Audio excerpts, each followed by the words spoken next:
ये कार्य उनमें ज्ञानाभाव के कारण अधम होते हैं, किंतु ज्ञानी को चाहिए कि उन्हें विचलित न करे। अतः हे अर्जुन, अपने सारे कार्यों को मुझ में समर्पित करके मेरे पूर्ण ज्ञान से युक्त होकर, लाभ की आकांक्षा से रहित, स्वामित्व के किसी दावे के बिना तथा आलस्य से रहित होकर युद्ध करो। जो व्यक्ति मेरे आदेशों के अनुसार अपना कर्तव्य करते रहते हैं और ईर्ष्या रहित होकर इस उपदेश का श्रद्धा पूर्वक पालन करते हैं, वे सकाम कर्मों के बंधन से मुक्त हो जाते हैं। किंतु जो ईर्ष्यावश इन उपदेशों की उपेक्षा करते हैं और इनका पालन नहीं करते, उन्हें समस्त ज्ञान से रहित, दिग्भ्रमित तथा सिद्धि के प्रयासों में नष्ट भ्रष्ट समझना चाहिए। ज्ञानी पुरुष भी अपनी प्रकृति के अनुसार कार्य करता है, क्योंकि सभी प्राणी तीनों गुणों से प्राप्त अपनी प्रकृति का ही अनुसरण करते हैं। भला दमन से क्या हो सकता है? प्रत्येक इंद्रिय तथा उसके विषय से संबंधित राग द्वेष को व्यवस्थित करने के नियम होते हैं। मनुष्य को ऐसे राग तथा द्वेष के वशीभूत नहीं होना चाहिए, क्योंकि ये आत्म साक्षात्कार के मार्ग में अवरोधक हैं। अपने नियत कर्मों को दोषपूर्ण ढंग से संपन्न करना भी अन्य के कर्मों को भली भांति करने से श्रेयस्कर है। स्वीय कर्मों को करते हुए मरना पराये कर्मों में प्रवृत्त होने की अपेक्षा श्रेष्ठतर है, क्योंकि अन्य किसी के मार्ग का अनुसरण भयावह होता है। अर्जुन ने कहा, हे वृष्णिवंशी, मनुष्य न चाहते हुए भी पाप कर्मों के लिए प्रेरित क्यों होता है? ऐसा लगता है कि उसे बलपूर्वक उनमें लगाया जा रहा हो। श्री भगवान ने कहा, हे अर्जुन, इसका कारण रजोगुण के संपर्क से उत्पन्न काम है, जो बाद में क्रोध का रूप धारण करता है और जो इस संसार का सर्वभक्षी पापी शत्रु है। जिस प्रकार अग्नि धुएं से, दर्पण धूल से अथवा भ्रूण गर्भाशय से आवृत रहता है, उसी प्रकार जीवात्मा इस काम की विभिन्न मात्राओं से आवृत रहता है। इस प्रकार ज्ञान में जीवात्मा की शुद्ध चेतना उसके काम रूपी नित्य शत्रु से ढकी रहती है, जो कभी भी तुष्ट नहीं होता और अग्नि के समान जलता रहता है। इंद्रियां, मन तथा बुद्धि इस काम के निवास स्थान हैं। इनके द्वारा यह काम जीवात्मा के वास्तविक ज्ञान को ढककर उसे मोहित कर लेता है। इसलिए हे भरतवंशियों में श्रेष्ठ अर्जुन, प्रारंभ में ही इंद्रियों को वश में करके इस पाप के महान प्रतीक काम का दमन करो और ज्ञान तथा आत्म साक्षात्कार के इस विनाशकर्ता का वध करो। कर्मेंद्रियां जड़ पदार्थों की अपेक्षा श्रेष्ठ हैं। मन इंद्रियों से बढ़कर है, बुद्धि मन से भी उच्च है और वह आत्मा बुद्धि से भी बढ़कर है। इस प्रकार हे महाबाहु अर्जुन, अपने आप को भौतिक इंद्रियों, मन तथा बुद्धि से परे जानकर और मन को सावधान आध्यात्मिक बुद्धि से स्थिर करके आध्यात्मिक शक्ति द्वारा इस काम रूपी दुर्जय शत्रु को जीतो। अध्याय 4 दिव्य ज्ञान। भगवान श्री कृष्ण ने कहा, मैंने इस अमर योग विद्या का उपदेश सूर्यदेव विवस्वान को दिया और विवस्वान ने मनुष्यों के पिता मनु को उपदेश दिया और मनु ने इसका उपदेश इक्ष्वाकु को दिया। आज मेरे द्वारा वही यह प्राचीन योग यानी परमेश्वर के साथ अपने संबंध का विज्ञान तुमसे कहा जा रहा है, क्योंकि तुम मेरे भक्त तथा मित्र हो। अतः तुम इस विज्ञान के दिव्य रहस्य को समझ सकते हो। इस प्रकार यह परम विज्ञान गुरु परंपरा द्वारा प्राप्त किया गया और राज ऋषियों ने इसी विधि से इसे समझा, किंतु कालक्रम में यह परंपरा छिन्न हो गई। अतः यह विज्ञान यथारूप में लुप्त हो गया लगता है। अर्जुन ने कहा, सूर्यदेव विवस्वान आपसे पहले हो चुके हैं, तो फिर मैं कैसे समझूं कि प्रारंभ में भी आपने उन्हें इस विद्या का उपदेश दिया था? श्री भगवान ने कहा, तुम्हारे तथा मेरे अनेकानेक जन्म हो चुके हैं। मुझे तो उन सबका स्मरण है, किंतु हे परम तप, तुम्हें उनका स्मरण नहीं रह सकता है। यद्यपि मैं अजन्मा तथा विनाशी हूँ और यद्यपि मैं समस्त जीवों का स्वामी हूँ, तो भी प्रत्येक युग में मैं अपने आदि दिव्य रूप में प्रकट होता हूँ। हे भरतवंशी, जब भी और जहाँ भी धर्म का पतन होता है और अधर्म की प्रधानता होने लगती है, तब तब मैं अवतार लेता हूँ। भक्तों का उद्धार करने, दुष्टों का विनाश करने तथा धर्म की फिर से स्थापना करने के लिए मैं हर युग में प्रकट होता हूँ। हे अर्जुन, जो मेरे आविर्भाव तथा कर्मों की दिव्य प्रकृति को जानता है, वह इस शरीर को छोड़ने पर इस भौतिक संसार में पुनः जन्म नहीं लेता, अपितु मेरे सनातन धाम को प्राप्त होता है।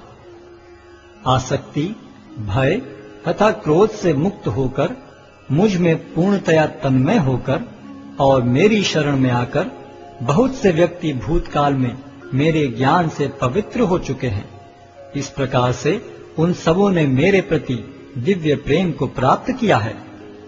जिस भाव से सारे लोग मेरी शरण ग्रहण करते हैं, उसी के अनुरूप मैं उन्हें फल देता हूँ। हे पार्थ, प्रत्येक व्यक्ति सभी प्रकार से मेरे पथ का अनुगमन करता है। इस संसार में मनुष्य सकाम कर्मों में सिद्धि चाहते हैं, फलस्वरूप वे देवताओं की पूजा करते हैं। निस्संदेह संसार में मनुष्य को सकाम कर्म का फल शीघ्र प्राप्त होता है। प्रकृति के तीनों गुणों और उनसे संबद्ध कर्म के अनुसार मेरे द्वारा मानव समाज के 4 विभाग रचे गए। यद्यपि मैं इस व्यवस्था का सृष्टा हूँ, किंतु तुम यह जान लो कि मैं इतने पर भी अव्यय अकर्ता हूँ। मुझ पर किसी कर्म का प्रभाव नहीं पड़ता, न ही मैं कर्म फल की कामना करता हूँ।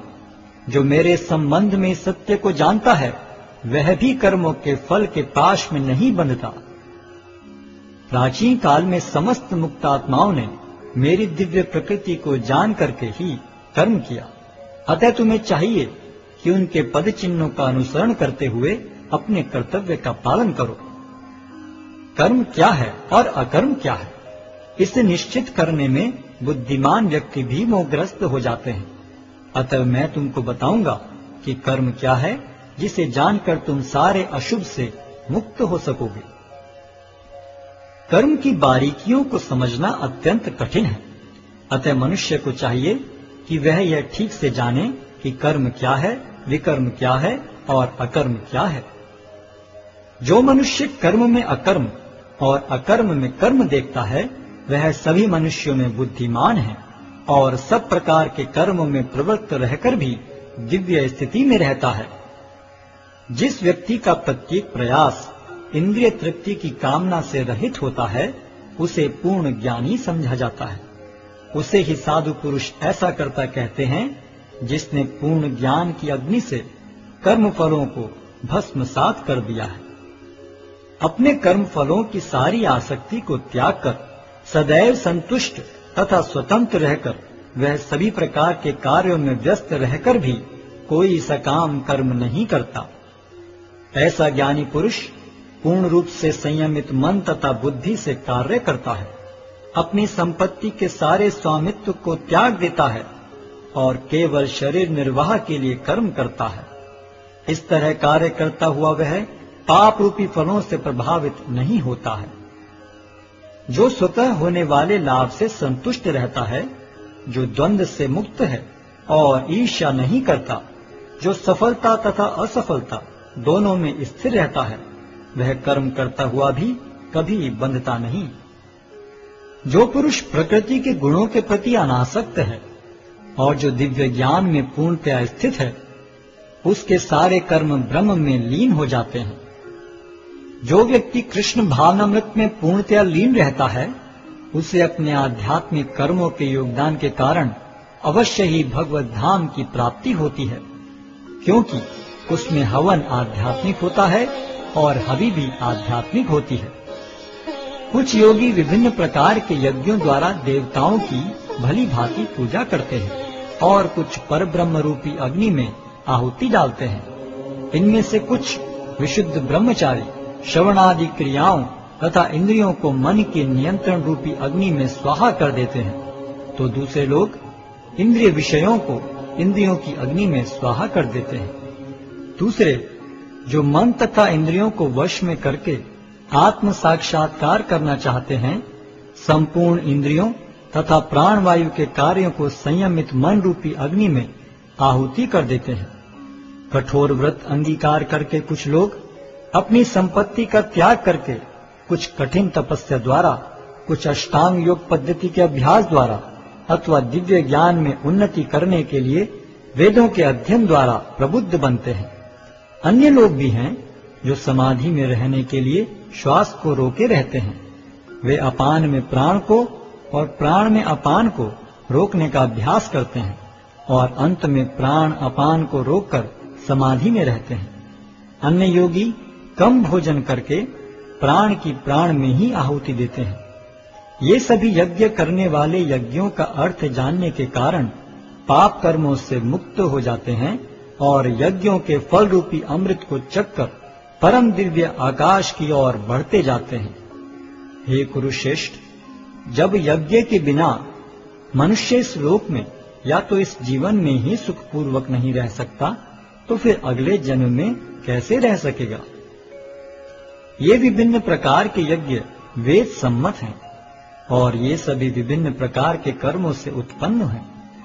इन्हें इस रूप में जानने पर तुम मुक्त हो जाओगे। हे परम तप, द्रव्य यज्ञ से ज्ञान यज्ञ श्रेष्ठ है। हे पार्थ, अंततो गत्वा सारे कर्म यज्ञों का अवसान दिव्य ज्ञान में होता है। तुम गुरु के पास जाकर सत्य को जानने का प्रयास करो, उनसे विनीत होकर जिज्ञासा करो और उनकी सेवा करो। स्वरूप सिद्ध व्यक्ति तुम्हें ज्ञान प्रदान कर सकते हैं, क्योंकि उन्होंने सत्य का दर्शन किया है। स्वरूप सिद्ध व्यक्ति से वास्तविक ज्ञान प्राप्त कर चुकने पर तुम पुनः कभी ऐसे मोह को प्राप्त नहीं होगे, क्योंकि इस ज्ञान के द्वारा तुम देख सकोगे कि सभी जीव परमात्मा के अंश स्वरूप हैं, अर्थात वे सब मेरे हैं। यदि तुम्हें समस्त पापियों में भी सर्वाधिक पापी समझा जाए, तो भी तुम दिव्य ज्ञान रूपी नाव में स्थित होकर दुख सागर को पार करने में समर्थ होगे। जैसे प्रज्वलित अग्नि ईंधन को भस्म कर देती है, उसी तरह हे अर्जुन, ज्ञान रूपी अग्नि भौतिक कर्मों के समस्त फलों को जला डालती है। इस संसार में दिव्य ज्ञान के समान कुछ भी उदात्त तथा शुद्ध नहीं है। ऐसा ज्ञान समस्त योग का परिपक्व फल है। जो व्यक्ति भक्ति में सिद्ध हो जाता है, वह यथा समय अपने अंतर में इस ज्ञान का आस्वादन करता है। जो श्रद्धालु दिव्य ज्ञान में समर्पित हैं और जिसने इंद्रियों को वश में कर लिया है, वह इस ज्ञान को प्राप्त करने का अधिकारी है और इसे प्राप्त करते ही वह तुरंत आध्यात्मिक शांति को प्राप्त होता है। किंतु जो अज्ञानी तथा श्रद्धा विहीन व्यक्ति शास्त्रों में संदेह करते हैं, वे भगवत भावनामृत नहीं प्राप्त करते, अपितु नीचे गिर जाते हैं। संशयात्मा के लिए न तो इस लोक में न ही परलोक में कोई सुख है।